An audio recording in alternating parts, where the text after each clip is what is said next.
that's what needs to happen, whether it's in the next week or two, but it needs to happen pretty quickly. Otherwise, Yeah. there's a chance of, obviously much deeper dive.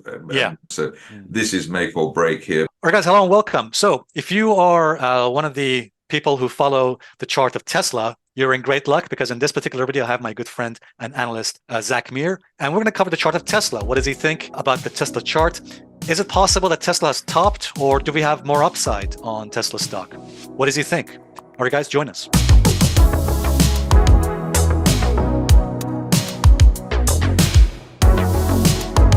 Okay, welcome back. Zach, thanks very much indeed. Now, are you by any chance, before we look at the chart of Tesla, are you what people call a Tesla bro? Like crypto bros and Tesla bros. Are you one of those guys? Or no, there's nothing wrong if you are, by the way. I mean, those guys are fine with me. Absolutely cool. The bro name only arrived relatively late in my life, and somebody calls me bro, I recoil in horror because I'm not normally I don't actually have a brother, so for me it's gentleman, sir, and other stuff like that. Okay. So I'm not. I would be a Tesla gentleman if I Tesla was. gentleman. Okay. I mean, there's a lot of folks out there who obviously love anything that Elon Musk does. That's fine. He's a cool guy. I don't agree with everything he says. But generally, I can understand why people like him and why people like Tesla too. One of my good friends has been short on Tesla for a very long time, and he's done really well by being short. He's been long. Actually, I think he's short as a hedge, but he's long as well. So he's long and short. Let's go on to the chart of Tesla now and cover that. So as we can see, this is the weekly chart of Tesla. Now, you may recall, been following my analysis, we've caught many of the movements on Tesla from the 2023 lows. Of course, we haven't been right all the time. Now, we mentioned in my previous video these important support levels that Tesla has just dropped down to. I have to say, I was a bit surprised that Tesla broke down below this trend line support. I was hoping it could actually hold the trend line that we've got there. Nevertheless, it has broken it. But the interesting thing is that Tesla has not, as yet anyway, broken below these support levels that I mentioned in my previous video. These are, people mentioned, what are these support levels? These are projections of previous waves, symmetrical projections, and also the 78.6% retracement at 183 and also 178. So I would say this is a very important support level for Tesla, which I wanted to see protected.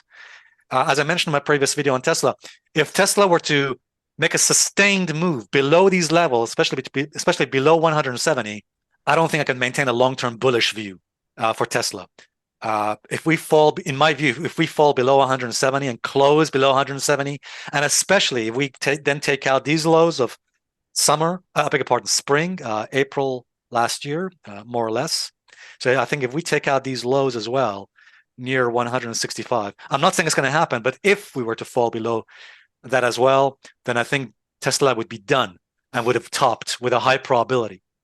But what does Zach think? Does Zach think that Tesla has topped near these levels that we made and near the summer highs? Or do you think we have one more push higher?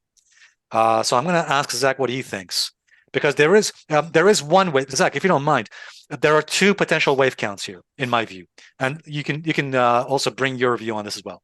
One wave count is this was an ABC rally, a corrective rally, which then completed and topped. In other words, in this wave count, Tesla has already topped at these levels, the levels near 280 or 300 approximately there. The other view is that, let me show you this other alternative view. The other view is that if Tesla was to get back above these levels, like 240 or 260, what may be happening is something like this. In this elongated, extended ABC count, like you see here, ABC, for another C wave like this, which would mean along something like this. So this is the alternative wave count. I don't think Tesla is likely to go to all-time highs. I think it's less likely given the breakdown we've had below this trend line. I'm not saying it's impossible. I just think it's less likely at the present moment. But I think it's possible for a bullish case to be made on Tesla that if Tesla was to go back above 240 and 260, it might potentially make a move to, let's say, this level, 340 to 330 levels, like this. And it would be something like along these lines. Okay, maybe even up to 377 here. And this elongated ABC kind of correction. That would be something along these lines: A wave, B wave, and then a C wave, something like this, and that would complete the entire corrective rally. Okay, that's really what I think. So it's either that or the previous wave count. This one. What do you think, Zach? Overall, what's your view? I think that hopefully we are where we were at that point B, i.e., there was a breakdown below the 165 area, that kind of thing, and looked like it was all over, and then the market recovered, and we Sorry, obviously which B are we talking about? The black the B the the here, the, the or black B, yeah, the black B yeah? there from April, May last year. Okay. So ideally, we are there. We've broken a level which was the autumn or fall support for this market, just around the $200 level. We've broken that. It's a sort of false breakdown, and then we go back up again. And Tesla, being Tesla, has caused people who are short of it to get completely caught out by those kind of false breaks to the downside. So that is what I'm hoping for. Sorry, I'm a bit confused here.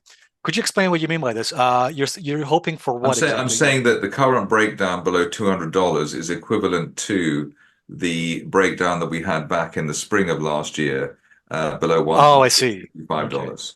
So that's the hope, that's the bullish, that's the Uh-huh. Tesla bro type of view. There's a false breakdown, and You're that saying we something like this, or is this the kind yeah, of wave yeah. count you have So, in so mind? you've got it right. We'll bounce from current levels and head up towards the main resistance line there, around $260 Uh-huh. over the next 3 months. So that's the good part. And Tesla has been good at, it did the same thing basically with that false breakdown in the autumn or in the fall below 220, and then it rallied after that. So Tesla's very good at giving those false breakdowns. So Yeah. bear rebound. So we've had those Hmm.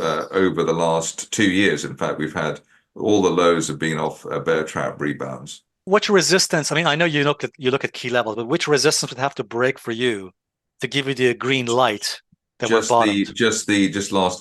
Last week's resistance, which is Ah, probably okay. 195 or whatever it I'm is. So sorry. it's not a big deal here. And also we because of that all your Fibonacci's and everything else. No, lower than that. Just Oh, literally, lower than that. This yeah, one. yeah. It's a bear trap from below the October low, October November low that we had there, just near the Hmm. $200. So on a bullish tack and with the Fibonacci's in agreement, basically the next week would have to be the turnaround week to the upside. So if we can get a close above 200 Yes, level, exactly. Yes, right? exactly. Then we can be back up to the 240, 250, 260 area. That's what needs to happen, whether it's in the next week or two, but it needs to happen pretty quickly. Otherwise, Otherwise, yeah. there's a chance of obviously much deeper dive. Yeah. You can't even rule out 2022 support. You can't rule that out either. So Hmm. this is make or break here. But the good news is, as I said, is that the main turnarounds we've had in the last couple of years have all been from a $10, $15 overshoot on previous support and then back up again. And just lastly, if Tesla is topped, if it's topped, which is possible, Yeah, I mean, I personally I would have to see more follow through below support, like 170, or even below the lows of B, like yeah. 165. Would you agree with that? I mean, if we break, if you're correct, and I think you made a good point here just a few minutes ago, that if Tesla does not turn around sooner and instead breaks down further, especially if it then breaks down below 165, then I think it's done, right? I mean, that would mean we've topped at these levels. Yeah, Would you yeah, be right? 165 would be, I mean, that's enough. I think, even if you're caught out, even if there's a bear trap there, 165 is the worst you might want to risk. And in fact, obviously, the early warning on the latest breakdown was the break of that uptrend line that you've shown Yeah, exactly. Yeah. I mean, that was the beauty. I mean, I actually wrote about that or talked about that. That was a very nice early bird warning in terms of the breakdown because the following week things Hmm. went pear-shaped quite badly. So there we are. Okay, thanks very much, Zach. So basically, 200 level is the key first resistance for Tesla to prove to us that it wants to bottom here. Yeah, We're not saying it's bottom just yet. There's still a yeah. bit of risk. And then above that, you want to probably see a bit more follow through above this. But overall, you're saying if we get above 200, then We we can be could back. We can be potentially back in the range. We've done get it back into the before. We can range. be back in Yeah. the range. We can even make new highs. So it is all about the next Mm. week or two. Yeah. Very interesting time to look at the stock. So one thing I haven't covered though, Zach, that if Tesla was to break down further below 165, you think that it could then go to the lows of 2023? Yeah, Am I I right? think we've done enough of the sort of, because we've had all that 22 and 23 to Hmm. the last 2 years. A lot of that trying to get back up there, trying to get through that $300 mark and 280 mark. That's enough now. I think, it would mean that we would go and test the lows. The Mm. lay of the land isn't great in terms of lithium. Well, the lithium prices are sort of reflecting the EV. The EV revolution sort of stalled a bit. They've extended on fossil fuels, sort of banning fossil fuel cars and new production, et Hmm. cetera, et cetera. That's a 5 year, I think, delay in Europe, et cetera. And so it just means that Tesla's getting, a lot of pretenders to the throne, Yeah. and you've got the issues with supply of minerals and commodities as well. So it's a tough time. It's a tough time. Yes, yes, absolutely. Thanks very much indeed, Zach. It's really interesting and appreciate it. Guys, make sure you go ahead and check Zach's Twitter feed, Twitter handle, at Zach's Traders Cafe. I follow him as well. Publishes great material there. And also watch Zach's weekly video, the members video, where he covers the charts of Bitcoin, crypto charts, and also Tesla as well. Thank you very much indeed, Zach. Really appreciate it. Thank you.